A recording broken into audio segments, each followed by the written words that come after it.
Gloire à Tata Nzambi Mpungu, gloire à Nemwanda Congo, gloire aux ancêtres divinisés et aux génies gardiens protecteurs de notre terre. Camarade Moussa Pierre, que la paix soit avec vous.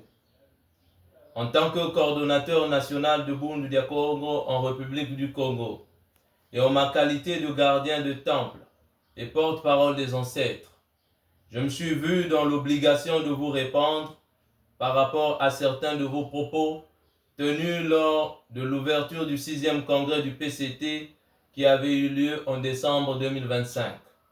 En effet, pendant la lecture de votre discours inaugural du dit congrès, vous avez dit, je cite, « Le PCT est l'héritier du combat anticolonial de Mabiala Manganga, Bweta Mbongo, Obambe Mbunze, Matswa André, etc. » Cette séquence nous a laissé perplexes, car elle est truffée d'incompréhension, voire de confusion, puisque rien qu'en voyant le traitement que le PCT fait subir à ses vaillants ancêtres, activistes politico-religieux, l'on peut facilement connaître la place indigne que vous leur aviez réservée. Oui, ces âmes d'élite, dont l'objectif principal de leur combat fut l'indépendance totale du Congo et de l'Afrique, n'ont jamais été sincèrement épaulés et honorés par votre parti politique. Le PCT n'a jamais daigné organiser des activités historico-culturelles dans le but de leur rendre hommage.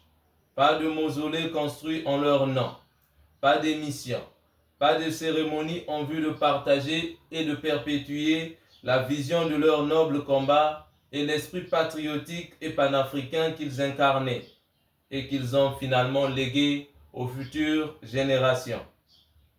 Sur le plan culturel, le Congo demeure dans l'aliénation et sous la domination des traditions, des mœurs, us et coutumes venus soit de l'Occident ou du monde arabe, qui souillent le sacré du Congo et de l'Afrique.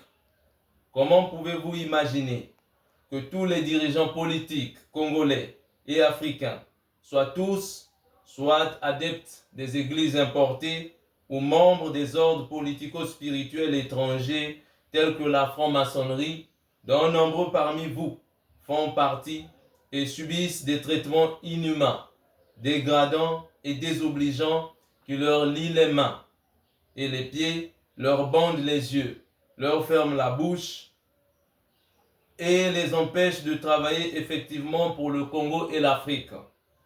A contrario, les associations ou organisations culturelles et spirituelles qui font la promotion de notre culture, prient pour le Congo et l'Afrique, rendent hommage à nos ancêtres, à l'instar du Kingunza ou Bundu dia Congo, sont infiltrés, méprisés, parfois combattus et persécutés, étouffés et empêchés d'évoluer.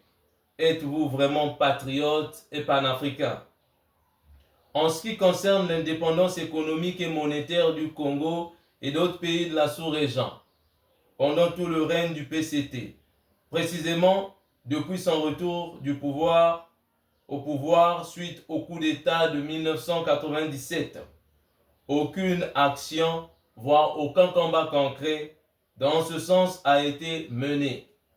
La situation économique hautement chaotique qui asphyxie le pays actuellement aussi en dit long sur notre dépendance économique chronique vis-à-vis des pays occidentaux.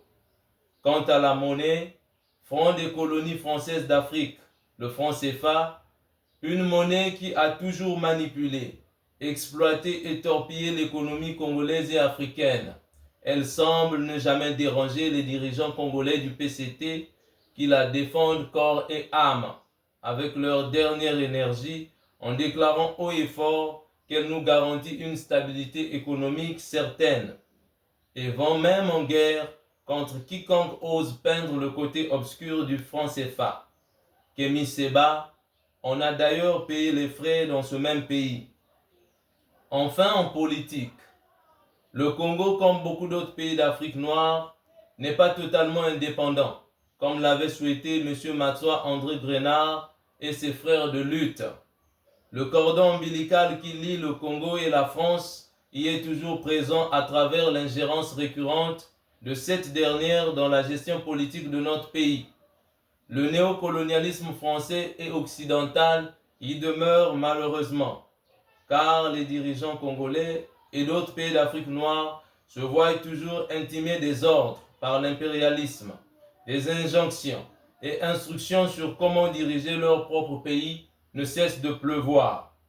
Les accords secrets imposés par le néocolonialisme restent une corde bien serrée autour de votre cou.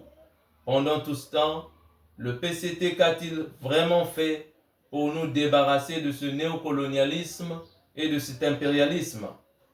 Ce n'est pas faux, camarade Moussa Pierre. Nos recherches nous ont confirmé que le PCT, à travers ses textes, se veut patriotique et panafricain. Cet idéal, porté à cœur par le camarade Ngouabi Marian, vous l'avez détourné. La réalité sur le terrain est totalement contraire et prête à confusion, puisque même votre propre et sacré slogan « Tout pour le peuple, rien que pour le peuple » a été substitué par « Tout pour le clan, rien que pour le clan ». Oui, cela saute aux yeux en voyant la souffrance et la misère chronique des fils et filles bien-aimés de Tata Nzambi Mpungu dans ce Congo Zoba, devenu la risée du monde entier sous votre règne. Alors, dans tout cela, à quel moment êtes-vous devenu héritier et continuateur du combat de nos vaillants et honorables ancêtres, alors que vous faites toujours le contraire de ce qu'ils voulaient pour le Congo et l'Afrique? Pourquoi faites-vous semblant aujourd'hui de porter un chapeau que vous n'avez jamais aimé? Ces mêmes ancêtres disaient Tukumba Mavanga, Katukumbi Mpovako, c'est-à-dire les actions ou les actes valent mieux que de vaines paroles.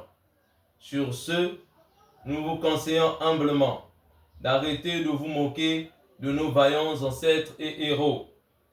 Aimons le Congo, notre vraie et seule patrie. Aimons l'Afrique, notre terre-mère.